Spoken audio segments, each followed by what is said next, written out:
পবিত্র রমজান উপলক্ষে আমাদের আজকের ডেজার্ট রেসিপি বালাহ এল শাম। চলুন ঝটপট জেনে নেই কিভাবে তৈরি করবেন মজাদার টার্কিশ ডেজার্ট বালাহ এল শাম।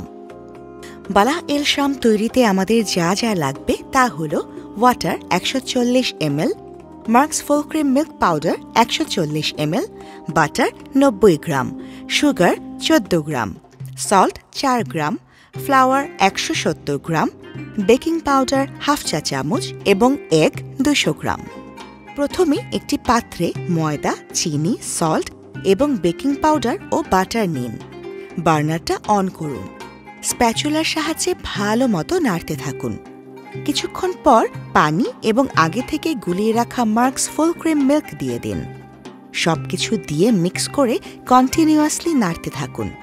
একটা পেস্ট তৈরি হয়েছে যেটাকে আমরা বলছি শু পেস্ট।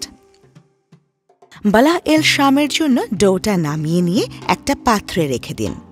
বিটার দিয়ে বিট করুন। বিট করার সময় অল্প অল্প করে ডিমটুকু দিন। বিট করা হয়ে গেলে একটা 6B নজল নিন। নজলটাকে কাপড়ের পাইপিং ব্যাগে ফিট করে তার মধ্যে ডোটাকে ঢালুন।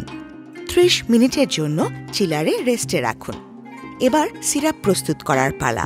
সিরাপের জন্য আমরা নিচ্ছি 600 গ্রাম সুগার, 300 ml পানি, 10 ml লেমন জুস, 0.5 গ্রাম স্যাফরন, 1 টুকরো দারচিনি এবং 1 গ্রাম রোজ পেটাল। সিরাপটা প্রস্তুত হয়ে গেলে নামানোর আগে লেমন জুস দিয়ে দিন। এবার একটা পাত্রে তেল নিন। বার্নার লো হিটে থাকবে।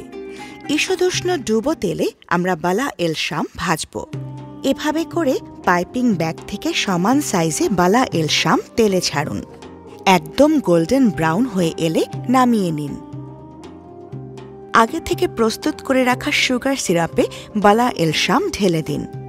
5 থেকে 10 মিনিট সোক করতে দিন। গার্নিশিংয়ের জন্য আমরা ইউজ করছি পিস্তাশিও ক্রাশ এবং সামান্য রোজ প্যাটেল। ব্যাস, তৈরি হয়ে গেল অথেন্টিক টার্কিশ ডেজার্ট বালাহ এল শাম।